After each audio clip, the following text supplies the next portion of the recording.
Container corporation और Larsen and Toubro, क्या reports आई हैं कंचन? जी, good morning. First of all सबसे पहले बात कर लेते हैं कॉनकॉर की, जहां पे बिकवाली की राय दी गई है और जो टारगेट है उसको कट करके कर दिया है 710 रुपए का। अगर हम रिसेंटली देखें तो रेल कंटेनर की ट्रैफिक में एक हमें ग्रोथ जो है वो कहीं ना कहीं वीकर साइड में देखने को मिली थी, जिससे आगे भी हमें हो सकता है कि एक दबाव देखने को मिले और अर्निंग्स में भी इसमें कहीं ना कहीं हमें फर्क आता हुआ दिखाई दिया था। अब जो बढ़ता हुआ कॉम्पिटिशन है उसके चलते भी कंपनी के जो मार्केट शेयर है उस पर एक खतरा बना हुआ है। इनफैक्ट जो डाउनग्रेड का सिलसिला है वो खत्म नहीं हुआ है, आगे भी चल के हो सकता है कि आपको और ज्यादा डाउनग्रेड देखने को मिले। इनफैक्ट अभी हमने स्टॉक के अंदर देखा था एक रीसेंट करेक्शन हमें देखने को मिला था, बट अभी भी संभावनाएं जताई जा रही है कि ये करेक्शन खत्म नहीं हुआ है और भी गिरावट यहाँ पे हमें देखने को मिल सकती है।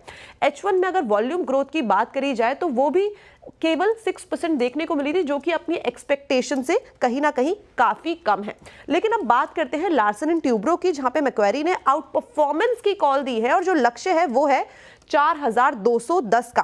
अब इनका कहना है कि वेस्ट एशिया में इंजीनियरिंग और जो कंस्ट्रक्शंस की अपॉर्चुनिटीज है वो कहीं ना कहीं स्ट्रॉन्ग साइड पे बनी हुई है और उसका फायदा हम लार्सन एंड टूब्रो में आते हुए देख सकते हैं। गवर्नमेंट का जिस तरीके से केपेक्स पे फोकस है, वहां पे खर्च सरकार बढ़ा रही है, उसका भी फायदा लार्सन एंड ट्यूब्रो को आते हुए दिखाई दे सकता है। आगे कई सारे प्रोजेक्ट्स हैं जो कंपनी के पाइपलाइन में है। इनफैक्ट जो कंपनी नए इनिशिएटिव्स ले रही है मीडियम टर्म में, इनकी हमें ग्रोथ के अंदर ये सीधा सीधा रिफ्लेक्ट होता हुआ भी दिखाई दे सकता है। कंटेनर कॉर्पोरेशन, सेठ साहब खोलिए जरा चार्ट। गोल्डमैन सैक्स का रहा है बिकवाली और 710, ये 855 पे खड़ा हुआ है और ये वैसे भी अपने हाई से 1100-1200 के जोन से कूल ऑफ होकर आया हुआ है। कैसा चार्ट्स प्लेस्ड हैं? आपको भी लग रहा है मीडियम टर्म में ये दबाव गहरा सकता है इस काउंटर में?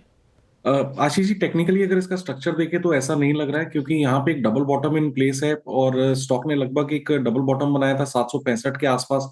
आरएसआई के साथ प्राइस डाइवर्जेंस था और इन द मीनवाइल इसने अपना 10 और 20 डेमा भी रिकवर कर लिया है। जिस हिसाब से पिछले 2-3 दिनों की कैंडल्स हैं और जिस हिसाब से स्ट्रक्चर बना हुआ है, जब तक ये 835 के लेवल्स इंटैक्ट रहता है, मेरे को लगता है यहाँ पे पॉसिबल लेवल्स है 875 और 900 के। तो टेक्निकली भी चार्ट पे कुछ खराबी नहीं नजर आ रही है। न्यूज का इम्पैक्ट कैसा रहता है वो मार्केट खुलने के बाद पता चलेगा। हाँ वो ठीक है, न्यूज का इम्पैक्ट, लेकिन चार्ट्स पे डबल बॉटम फॉर्मेशन है, बहुत ज्यादा अब लगता नहीं है कि वीकनेस यहां से देखने को मिलेगी, at least technical. Rachna ji, Larsen and Toubro, हालांकि मैक्वेरी का आउट परफॉर्मेंस का कॉल जरूर है, 4210 तो बहुत ज्यादा मीनिंगफुल 12 महीने के टाइम होराइजन में अपसाइड नहीं है, पर चार्ट्स हैं कैसी? जी, एलएनटी का चार्ट जो है काफी बढ़िया है और यहाँ पे हायर टाइम फ्रेम चार्ट्स पे सेटअप ऐसा है कि जहाँ पे एक मल्टी वीक का ब्रेकआउट बन रहा है। 4200 तो आना ही आना चाहिए मीडियम टर्म में, लेकिन उससे ऊपर, ज्यादा ऊपर भी जा सकता है और यहाँ पे पोर्टफोलियो में एडिशन करने के लिए एक अच्छा लेवल है।